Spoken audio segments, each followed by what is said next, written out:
تمام تعریفیں اللہ تعالیٰ جل مجدہ الکریم کے لیے، درود و سلام نبی کرم نور مجسم شفیع معظم احمد مجتبیٰ جناب حضرت محمد مصطفیٰ صلی اللہ تعالیٰ علیہ وسلم کی ذات والا صفات کے لیے حمد و صلوات کے بعد،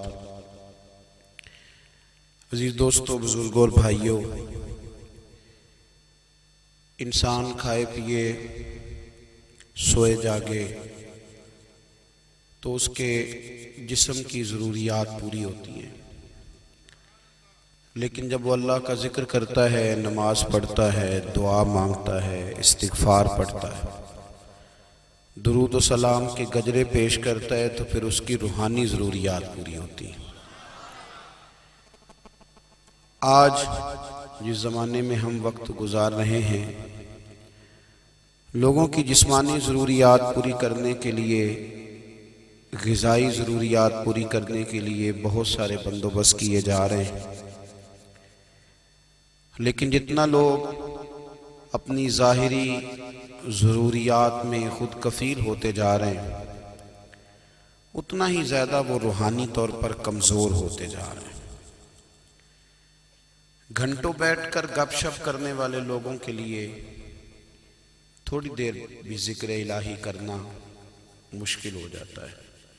لمبی چوڑی باتیں کرنے والے، لمبے چوڑے دلائل دینے والے لوگ اور سمجھدار لوگ اور سیانے لوگ عبادت کے معاملے میں سستی کرتے ہیں، عمل کے مسئلے میں کمزور ہو جاتے ہیں۔ تسبیحات کرنا، وظائف پڑھنا، درود و سلام پڑھنا، کم بولنا، سچی بات کرنا، صبر سے رہنا، شکر کو اپنانا، قناعت اختیار کرنا، حسد، بغض، عداوت سے بچنا، یہ لوگوں کے لیے مشکل ہو جاتا ہے۔ پھر اس کا نقصان یہ ہے کہ معاشرہ ایک عجیب سی بے سکونی اور بے قراری کا شکار ہے۔ جیب میں بہت زیادہ پیسے رکھنے والا، خوش شکل نظر آنے والا، پیٹ بھر کے روٹی کھانے والا شخص بھی ڈھونڈتا پھرتا ہے کہ آخر میں پریشان ہوں کیوں۔ آپ انسانیت کی تاریخ پڑھیں گے تو آپ کو معلوم ہوگا کہ انسان نے کبھی پتھر کی پوجا کی، کبھی معاذ اللہ چاند سورج کی، درختوں کی، بتوں کی پوجا کی۔ معاذ اللہ یہ غلط ڈائریکشن پہ تو چڑھ گیا، لیکن ایسا نہیں ہے کہ کوئی بندہ دنیا میں آیا ہو اور کسی کی اس نے عبادت نہ کی ہو۔ اس لیے کہ اللہ تبارک و تعالیٰ نے جس طرح ہمارے جسم میں کھانے کی طلب رکھی ہے، پینے کی طلب رکھی ہے، سونے کی طلب رکھی ہے، اسی طرح اللہ تعالیٰ نے عبادت کے لیے طلب رکھی ہے جسم میں۔ یہ تو ہوا کہ انسان گمراہ ہو گیا، غلط رستوں پہ چل نکلا، اس نے جھوٹے معبودوں کی طرف معاذ اللہ توجہ کر لی، لیکن وہ کسی نہ کسی کے سامنے جھکتا رہا، چونکہ اس کے وجود میں طلب تھی، شوق تھا اسے کہ وہ عبادت کرے۔ اللہ تبارک و تعالی جب مسلمان کو توفیق دے اور اللہ کی بارگاہ کی جانب وہ رجوع کرے، تو پھر اس کا رویہ یہ ہونا چاہیے کہ اس کی توجہ ہو اللہ کی جانب۔ ہمارے ہاں تسبیحات پڑھ لی جاتی ہیں اگر کبھی موقع ملے، لیکن وہ خاص انہماک، وہ خاص شوق، وہ خاص ذوق اللہ تبارک و تعالیٰ کی عبادت کا، ایک ہوتا ہے نماز پڑھنا، ایک ہوتا ہے اہتمام کے ساتھ نماز پڑھنا، یعنی ذرا وقت پہ اٹھنا، ذرا صحیح کر کے وضو کرنا، ذرا شوق سے مصلی بچھانا۔ ایک ہوتا ہے تسبیح پڑھ لینا، اور ایک ہوتا ہے ذرا تھوڑا سا نا شوق کے ساتھ اللہ کو یاد کرنا۔ آپ کبھی جو میں نے آیہ کریمہ پڑھی، اس کی آپ شان نزول دیکھیں۔ نبی کریم صلی اللہ تعالیٰ علیہ وسلم کے نا کچھ صحابہ اللہ کی محبت کے شوق میں حضور کی بارگاہ میں حاضر ہوئے، اور انہوں نے آ کے عرض پتہ کیا کیا؟ عرض کرنے لگے یا رسول اللہ صلی اللہ تعالی علیہ وسلم سالوں بیت گئے ہیں سجدے کرتے ہوئے، حضور سالوں بیت گئے ہیں تسبیح پڑھتے ہوئے، سالوں بیت گئے کہتے ہوئے کہ سبحان اللہ وہ پاک ہے، ہمیں سالوں بیت گئے یہ کہتے ہوئے کہ اللہ اکبر وہی سب سے بڑا ہے، سالوں بیت گئے کہتے ہوئے کہ الحمدللہ ساری تعریفیں اللہ کے لیے، سالوں بیت گئے اس کی تسبیح کرتے، تحلیل کرتے، تکبیر کہتے۔ حضور اب نہ ہمارا اپنے رب سے ملنے کو جی چاہتا ہے، کبھی اے حقیقت منتظر نظر آ نہ لباس مجاز میں، لاکھوں سجدے تڑپ رہے ہیں میری جبین نیاز میں۔ اور اقبال کہنے لگے کہ تیرے عشق کی انتہا چاہتا ہوں، تو میری سادگی دیکھ کیا چاہتا ہوں، میرا ذرا سا تو دل ہے مگر شوخ اتنا، میں وہی لن ترانی سنا چاہتا ہوں۔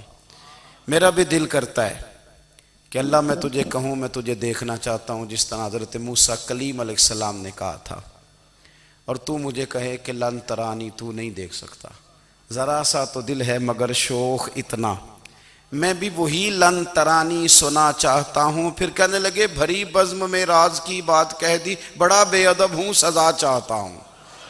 دیکھو سب لوگوں کے بیچ ہی میں نے یہ کہہ دیا۔ میرے عزیز صحابہ نا شوق میں، کتنے سارے لوگ ہیں آپ، کتنی ماشاءاللہ بڑی تعداد میں آپ آئیں، ہم بھی کبھی اس شوق میں گئے ہیں کہ ہمارے رب کو دیکھنے کو دل چاہتا ہے، ہمارا جی چاہے وہ کبھی ہمیں ملے، ہم کبھی اس کی زیارت کریں، اس کی بارگاہ کرم میں ہم حاضر ہوں۔ صحابہ نے عرض کیا یا رسول اللہ صلی اللہ تعالی علیہ وسلم ہمارا رب کہاں ہے؟ ہمارا نا اپنے رب کو دیکھنے کو جی چاہتا ہے۔ جب صحابہ نے یہ عرض کیا تو اللہ نے قرآن مجید نازل کیا، فرمایا وَإِذَا سَأَلَكَ عِبَادِي عَنِّي فَإِنِّي قَرِيبٌ، محبوب جب میرے بندے آپ کی بارگاہ میں آ کے میرے بارے میں پوچھیں نا تو ان سے کہہ دینا میں ان کے قریب ہی ہوں، قریب ہی ہوں۔ دلیل کیا ہے؟ آئی اذا دان، یہ جب بھی مجھ سے دعا مانگیں گے میں ان کی دعاؤں کو قبول فرماؤں گا، میں ان کے قریب ہوں، میں ان کے قریب ہوں۔ یہ جب بھی دعا مانگیں گے نا میں قبول کروں گا، میں ان کے قریب ہوں۔ اللہ تبارک و تعالیٰ کے بندے اللہ سے محبت کرتے، رب کی بارگاہ میں جھکتے، اس کو اپنے دکھ سناتے، اس کے پیارے محبوب صلی اللہ تعالیٰ علیہ وسلم کا وسیلہ لے کے اس کے حضور حاضر ہو جاتے، پیشانیاں سجدوں سے روشن ہوتی۔ ہم نا ہر چیز کے لیے وقت نکالتے ہیں، ہر چیز کے لیے، لیکن عبادت کے لیے وقت نہیں نکالتے۔ ہر شے آباد ہے، ہر شے، ہماری فیس بک بھی آباد ہے، واٹس ایپ بھی آباد ہے، ہمارے ٹویٹر بھی آباد ہیں، ہماری ہر چیز آباد ہے۔ سب سے کم آباد ہمارا مصلی رہ گیا ہے، سب سے کم۔ وہ لوگ اب ڈھونڈنے سے ملتے ہیں جن کی بغل میں مصلی ہوتا تھا۔ میرے بھائی آپ کتنا کو دنیا کے پیچھے بھاگو گے تھکا دے گی، کتنا دولت کے پیچھے بھاگو گے تھکا دے گی۔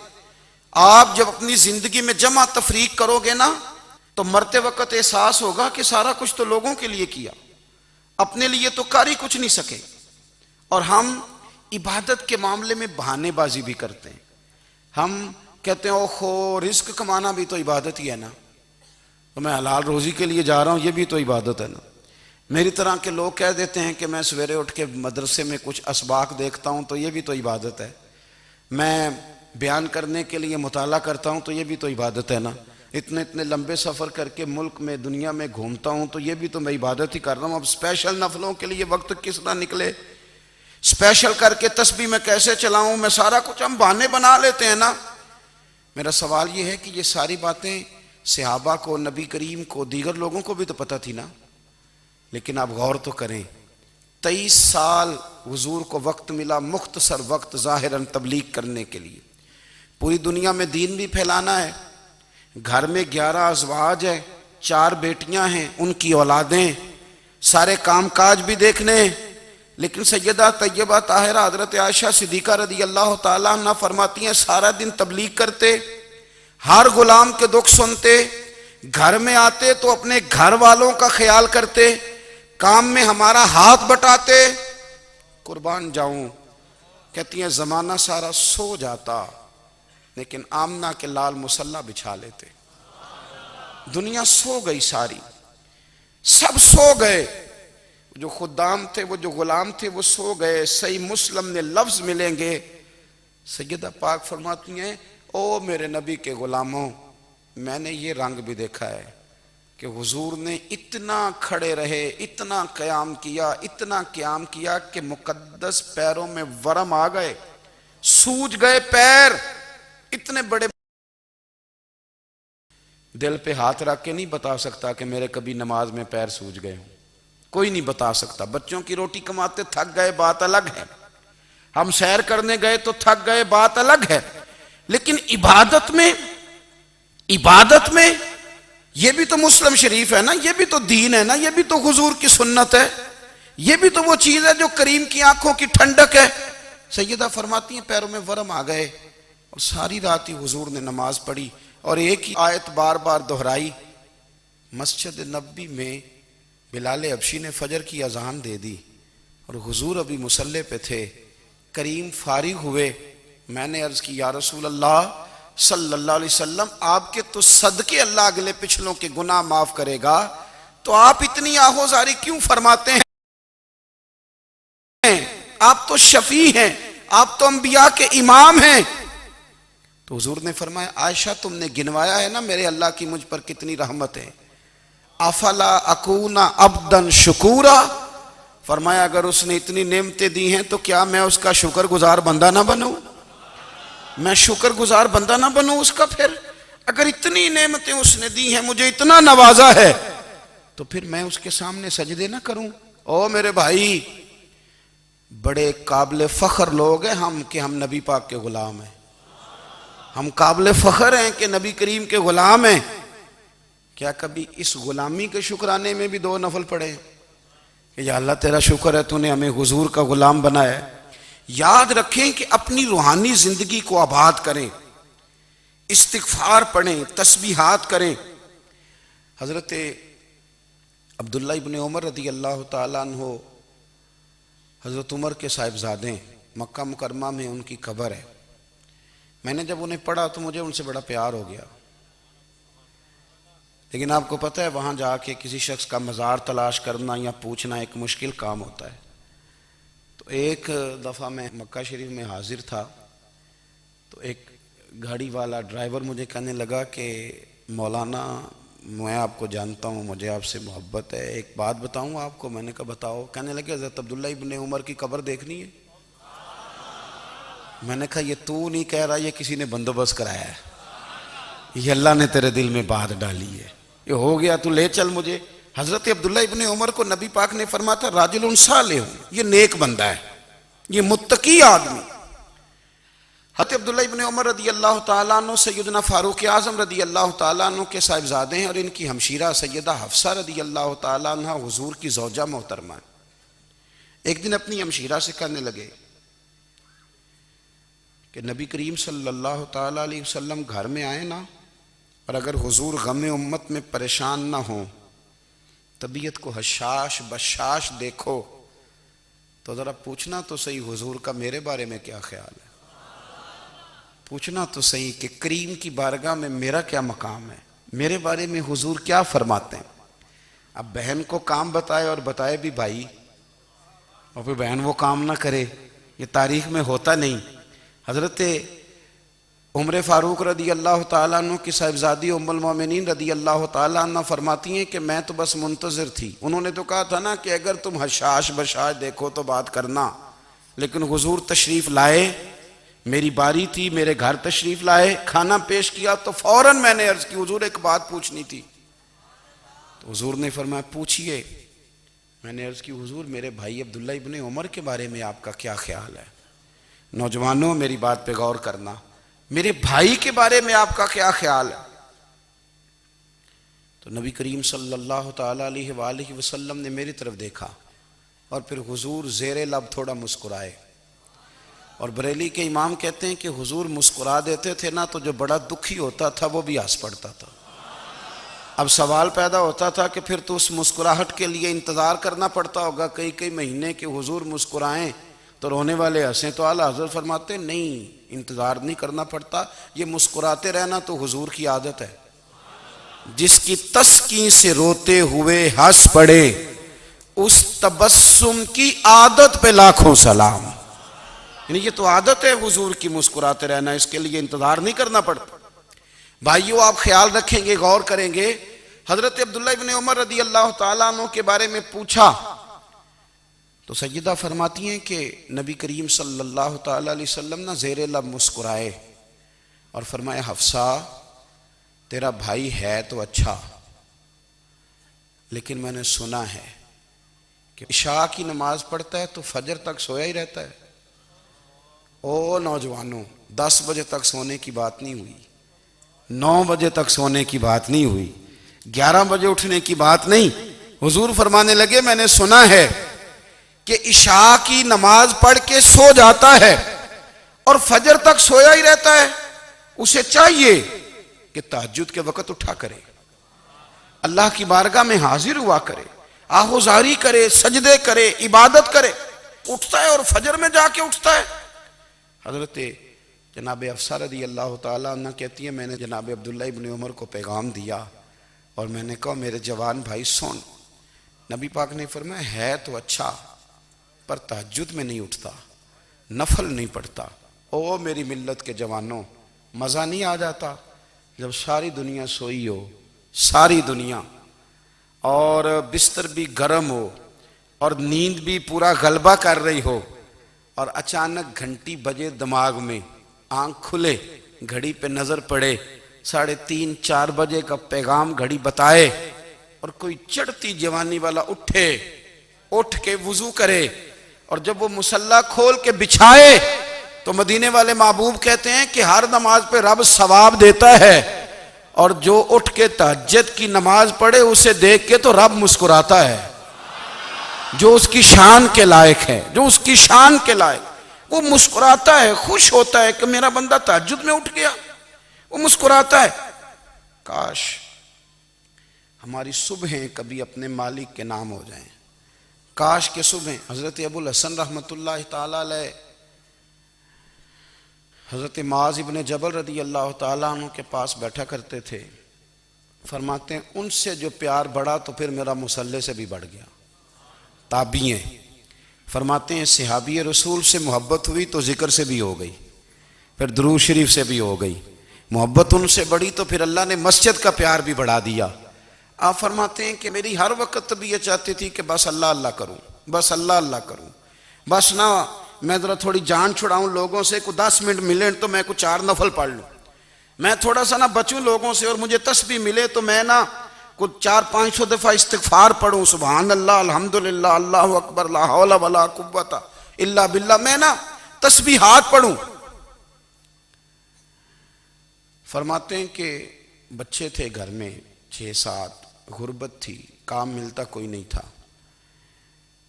اور میں کام چور نہیں تھا، کام ڈھونڈتا تھا، پر اللہ کی قدرت کے کام نہیں ملتا تھا۔ فرماتے ہیں کہ میں نے ایک دن اپنی اہلیہ سے کہا کہ آج میں پھر جاتا ہوں کام ڈھونڈنے، تو میری بیوی بڑی فرما بردار تھی، پر اس دن نہ غربت کے ہاتھوں تنگ آ کے کہنے لگی آج نانا کوئی تو چیز لے کے آیا، تو مجھ سے بچوں کی بھوک نہیں دیکھی جاتی، یہ سب روگاں دا روگ محمد جس دا نام غریبی، کنڈ بلا کے لنگ جاندے نہیں دوست یار قریبی، آج نہ کچھ لے کے آیا تو میں بچے لے کے میکے چلی جاؤں گی۔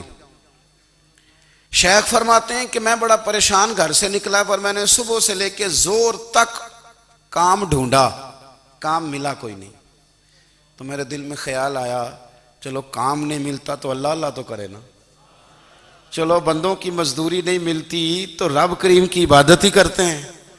فرماتے ہیں کہ میں نے نا فرات کے پانی سے وضو کیا، نہر کے، شدید دھوپ تھی، ساتھ ریت تھی اور ریت تپ رہی تھی، میں نے اپنا رومال وہیں مصلی کے طور پر بچھا لیا، اور فرماتے ہیں کہ زور سے لے کر عصر تک نماز پڑھی، دھوپ بھی پورے زور پہ، پر میرے سجدے کا ذوق بھی پورے زور پہ۔ فرماتے ہیں سورج بھی چمک رہا ہے اور رب کی عبادت کا ذوق بھی پورے زور پہ، میں سجدہ کروں تو پھر میرا اٹھانے کو جی نہ چاہے، میرے استاد لکھا کرتے تھے، یہ ان کا شعر ہے، وہ کہا کرتے تھے مجھے سوز دے، مجھے ساز دے، اور مجھے نیم شب کا نیاز دے، دم سجدہ خود کو میں توڑ دوں، مجھے ایسا ذوق نماز دے۔ اور میں تیری بہار کا پھول ہوں، میں کھلا بھی ہوں تو تیرے لیے، مجھے میری شاخ سے توڑ لے، مجھے اپنی زلف کا ناز دے۔ بھائی فرماتے ہیں کہ عصر تک میں نے نفل پڑھے، دل ڈھلنے لگا، عصر کی نماز پڑھی اور میں وہاں سے چلا۔ اب میں جب نکلنے لگا تو دل میں خیال آیا کہ چھوٹی چھوٹی دیواریں ہیں گھر کی، بغیر کچھ لیے جاؤں گا تو بیوی دور سے دیکھے گی تو شور کرے گی کہ پھر خالی ہاتھ آ گیا ہے۔ کہتے میں نے اپنی اسی رومال میں جس پہ میں نے نماز پڑھی تھی نا، رومال میں کی آخی دے پنجابی جو صافہ کہتے ہیں، اسی میں نا میں نے کچھ ریت بھر لی کہ وہ دور سے دیکھے گی تو سمجھے گی کچھ لے کے آیا ہے، چلو جا کے اسے بتا دوں گا کہ آج پھر مزدوری نہیں ملی۔ کہتے ہیں وہ ریت لے کر جب میں گھر میں گیا تو پہلے بیوی دروازے پہ کھڑی ہوتی تھی، پوچھتی تھی خالی ہاتھ آ گئے ہو؟ آج میں نے دیکھا تو ہے ہی کوئی نہیں۔ فرماتے ہیں میں اندر داخل ہوا، سلام لیے، کونے میں نے وہ رومال رکھ دیا اور میں نے آواز دی کہ بھلی مانس کہاں ہو؟ تو وہ کہنے لگی آپ منہ ہاتھ دھو لیں، میں روٹی لے کے آئی۔ میں نے کہا روٹی کہاں سے آ گئی؟ یہاں تو کئی دنوں کے فاقے ہیں، تو کئی دنوں کی غربت ہے، یہاں تو اس گھر میں تو فقیری ہے۔ فرماتے ہیں کہ وہ روٹی لے کے آئی اور اس وقت کی جو موجودہ نعمتیں تھیں، سمجھ لیں سلاد، اچار، ہر چیز ساتھ لائی۔ میں نے کہا کہ بچے کہاں گئے؟ کہنے لگی وہ کھانا کھا کے کھیلنے گئے، آپ کھانا کھا لیں آ جاتے۔ کھانا اس نے چن دیا۔ میں نے حیرت انگیز لہجے میں ساری نعمتیں اپنے دسترخوان پہ دیکھ کر کے بیوی سے پوچھا یہ کہاں سے آیا کھانا؟ بچوں کو تو نے کہاں سے کھانا کھلایا؟ یہ سارا کچھ کیسا ہے؟ تو کہنے لگی پتہ نہیں آج آپ کس کریم کی مزدوری کرنے چلے گئے تھے، پتہ نہیں کس کریم کی، میرے گھر میں تو اتنی نعمتیں آئی ہیں کہ مجھ سے سنبھالی نہیں جا رہی، اتنا اناج ہے، اتنا گندم ہے، کس کریم کے دروازے آج چلے گئے تھے؟ یہ کہتے کہتے وہ اٹھی اور اٹھ کر کے کہنے لگی پہلے ہی بڑا کچھ آیا تھا، اب کیا لے آئے ہو؟ اور جا کر کے نا اس نے وہ ریت والا رومال کھولا، کہنے لگے میں تو لے کے آیا تھا ریت، تو میرے رب نے اسے بھی سونے اور ہیرے بنا دیا تھا۔ جب آپ کی توجہ اللہ کی جانی، میرے نبی پاک صلی اللہ تعالی علیہ وسلم نے فرمایا ہر چیز اپنے رب سے مانگ، ہر چیز مانگ، ہر چیز مانگ۔ یا رسول اللہ کیا کچھ؟ میرے محبوب نے فرمایا تیرے گھر میں نمک بھی ختم ہو جائے تو وہ بھی اپنے رب سے مانگا کر، تو مانگنا وہ تجھے دے گا، تو اس کی بارگاہ میں کشکول طلب دراز تو کرنا۔ اور ترمذی شریف میں عجیب لفظ ہیں، رسول کائنات نے فرمایا، رب کریم فرماتے ہیں جب میرا بندہ ہاتھ اٹھاتا ہے نا تو مجھے حیا آتی ہے کہ میں خالی کیسے لوٹا دوں اس کے۔ اتنے بڑے بادشاہ کی بارگاہ میں، او بھائی لوگوں سے عزتیں تلاش کرتے ہو تو وہ کیا تمہیں عزت دیں گے؟ وہ تو کل اچھا کہتے ہیں پرسوں برا کہنے لگ جاتے ہیں۔ لوگوں کے سامنے گڈ بک میں آنا چاہو گے تو وہ تو سویرے تمہارے بارے میں کچھ کہیں گے، شام کچھ اور کہیں گے۔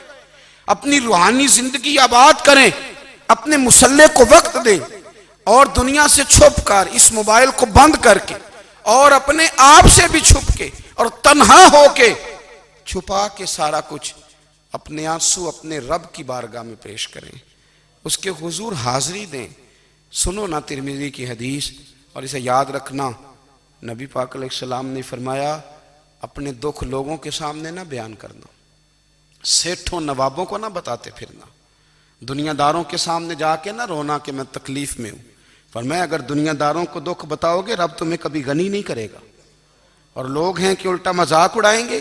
آپ کی جس سے بڑی پکی یاری ہے نا، پکی، وہ تب تک پکی ہے جب تک آپ نے 50,000 مانگا نہیں، اور جس وقت آپ نے کہہ دیا کہ میں مجبور ہوں میری مدد کر تو پھر ختم ہو گئی دوستی۔ لوگوں کی تعلقات آپ کے ساتھ تب تک ہیں جب تک آپ ان سے کوئی ضرورت وابستہ نہیں کرتے۔ کریم محبوب فرمانے لگے بندوں کے سامنے دکھ نہ بیان کرنا، اللہ تجھے کبھی غنی نہیں کرے گا، تو اپنے دکھ اپنے رب کو بتا، تو دعائیں مانگ، تو اس کی بارگاہ میں حاضر ہو، تو اس کے حضور عرض کر۔ فرمایا اپنے دکھ اپنے رب کو بتا، وہ جلدی کرے یا دیر سے کرے تجھے ساری دنیا سے بے نیاز کر دے گا، تجھے کسی کا محتاج نہیں رہنے دے گا۔ اپنے مسلح کو، اپنی دعاؤں کو. ایک بزرگ فرماتے ہیں میں نے دعا مانگنے کا طریقہ اپنی بیوی سے سیکھا. دعا مانگنے کا طریقہ اپنی، سیکھنے والے تو اپنے بچوں سے بھی سیکھ لیتے ہیں، سیکھنے والے تو ہر ایک سے سیکھتے ہیں. وہ کہتے ہیں میں نے دعا مانگنے کا سلیقہ اپنی بیوی سے سیکھا ہے. حضرت وہ کس طرح؟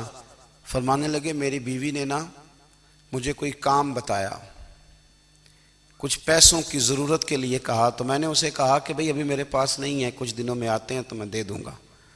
عورتوں کی عادت ہوتی ہے وہ بار بار یاد کراتی ہیں. 2-4 دنوں کے بعد پھر اس نے کہا حضرت وہ میں نے کہا تھا کچھ پیسے، میں نے اسے کہا کہ ابھی میرے پاس نہیں ہے، کچھ دنوں میں ملتے ہیں تو میں تمہیں دے دوں گا. اس نے کچھ دنوں کے بعد پھر کہا حضور وہ میں نے کچھ پیسے کہے تھے. فرماتے میں نے ڈانٹ دیا، میں نے کہا کہ کیا تو روز مجھے شرمندہ کرتی ہے، کہا نا میرے پاس نہیں ہے، ہوں گے تو دے دوں گا، تو روز یاد کراتی ہے. فرماتے ہیں اس نے پہلے تو میری ڈانٹ کو سہا، پھر میرے سخت جملوں نے اس کی آنکھوں میں آنسو پیدا کر دیے، پھر اس نے اپنے آنچل میں اپنے اس دکھ کو سمیٹا، اور پھر اس نے ایک جملہ کہا تو میں رو پڑا اور مجھے اپنے رب سے مانگنے کا طریقہ آ گیا. مجھے کہنے لگی حضرت جی آپ نے ڈانٹ دیا میں نے سہ لیا، پر آپ ہی میرے شوہر ہیں، بتائیں نا آپ سے نہ کہوں تو میں کس سے جا کے کہوں. فرماتے ہیں میں رو پڑا اور میں کھل کے رویا اور میں تڑپ کے رویا اور پھر میری سسکیاں بند گئیں. تو مجھے کہنے لگی آپ کو کیا ہوا؟ میں نے کہا مجھے بھی دعا مانگنی آ گئی ہے. جب میں اسے کہوں گا نا اللہ تو ہی میرا رب ہے، میں تجھ سے نہ کہوں تو میں کس سے جا کے کہوں؟ میں کیوں کسی بندے سے سوال کروں؟ میں کیوں کسی دنیا دار سے کہوں؟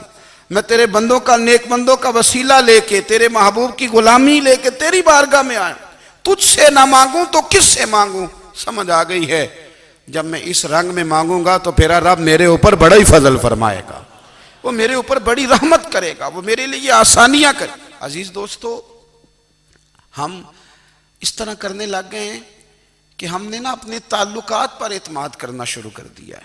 میرے تعلقات بہت ہیں. ہم نے اپنی دولت پر اعتماد کرنا شروع کر دیا ہے، میرے پاس دولت بہت ہے. ہم نے اپنے علم پر، اپنی شہرت پر اعتماد کرنا شروع کر دیا ہے کہ میرے پاس فلاں چیز بہت ہے. یاد رکھنا جب بے نیاز اپنی صفت بے نیازی دکھاتا ہے تو بڑی بڑی دولتوں والے مجبور نظر آتے ہیں. بھائیو جب انسان کا رشتہ اپنے مالک کے ساتھ ہوتا ہے پھر تو غم بھی کچھ نہیں کہتے، پریشانیاں بھی کچھ نہیں کہتی، پھر تو زندگی صبر والی، پھر تو زندگی توکل والی، پھر تو زندگی بھروسے والی.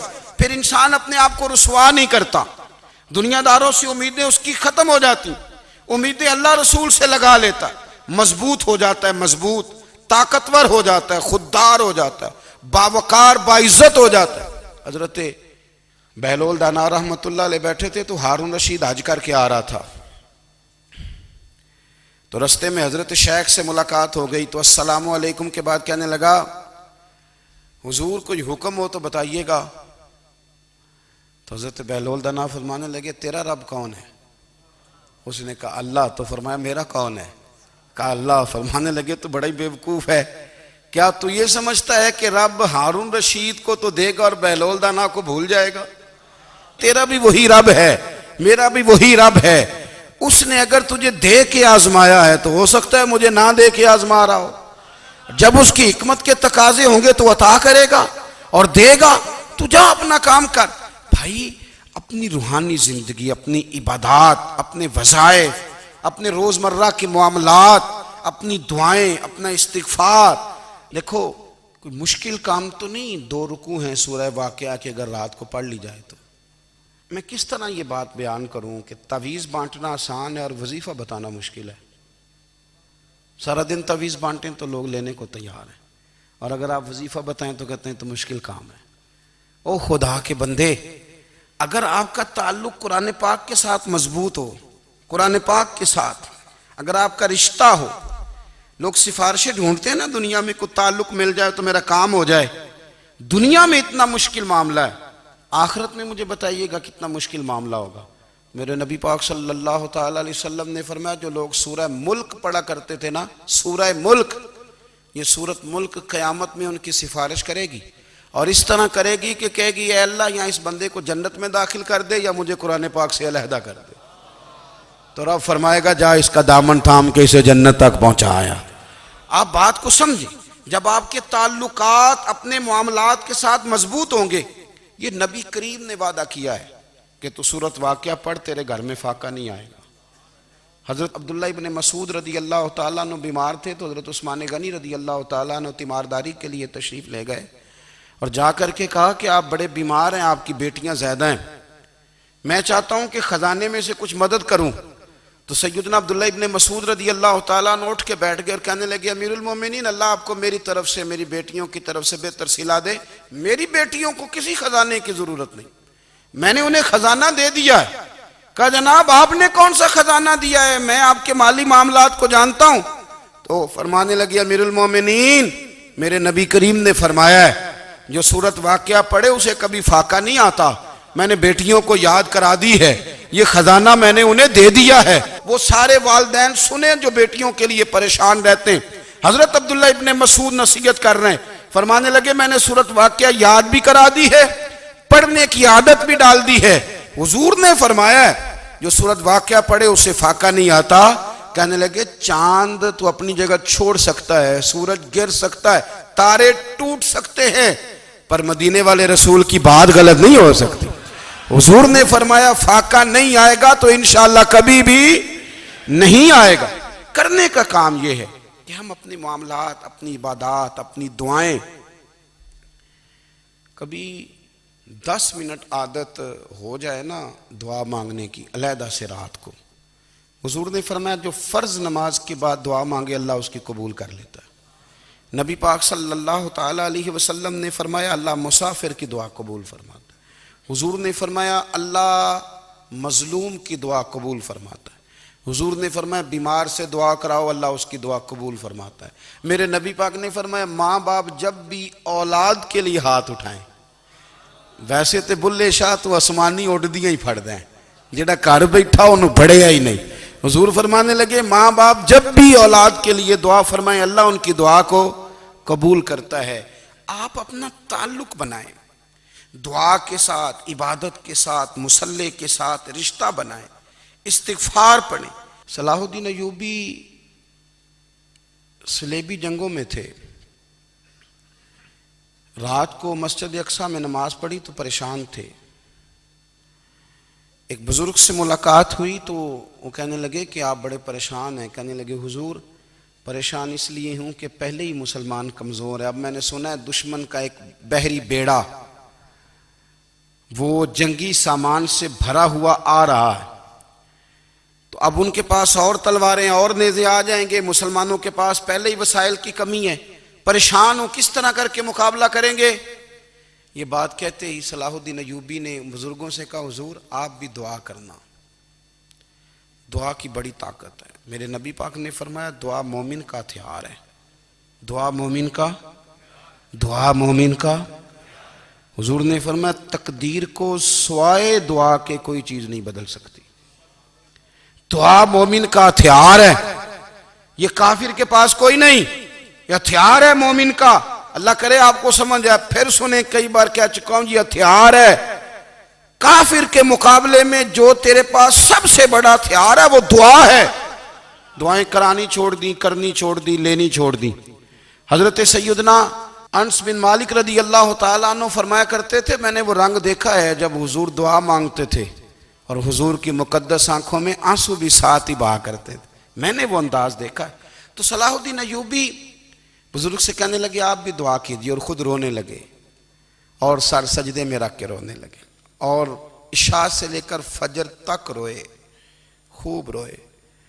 صبح وہ بزرگ آئے تو صلاح الدین ایوبی کا خوبصورت اور ہنستا ہوا چہرہ دیکھا. کہنے لگے آپ بڑے خوش ہیں، رات تو میں نے بڑے روتے ہوئے دیکھا تھا. تو کہنے لگے حضور وہ جو بحری بیڑا آ رہا تھا نا وہ پانی میں ڈوب گیا ہے، اب وہ نہیں آ رہا، ابھی خبر آئی ہے تو میں بڑا خوش ہوں. بزرگ کہنے لگے اوٹ سینے سے لگ اور سن ایک بات، وہ بحری بیڑا پانی میں نہیں ڈوبا، وہ تیرے آنسوؤں میں ڈوب گیا ہے. وہ جو تو رات رویا ہے نا رب کریم کی بارگاہ میں تو وہ ڈوب گیا ہے. بھائی اپنا مصلی کا، عبادت کا، وظائف کا، اللہ اللہ کا سلسلہ اس کو مضبوط کریں، اپنی دعاؤں کے تعلق کو مضبوط کریں۔ دعائیں بڑے انقلاب برپا کر دیتی ہیں۔ ہم تھوڑے تھوڑے نا جب سے خشک ہوئے ہیں نا، خشک، اور میری تو جماعت ہی صوفیاء کی جماعت تھی، ہم تو داتا علی اجمیری کی جماعت سے، ہم تو خواجہ اجمیری کی جماعت سے، ہم تو شیخ احمد فاروق سرہندی کی جماعت سے، ہم تو صوفیاء کی جماعت۔ ہماری جماعت نے بھی وہ تعلق جو ہمارے بزرگوں نے بنایا تھا۔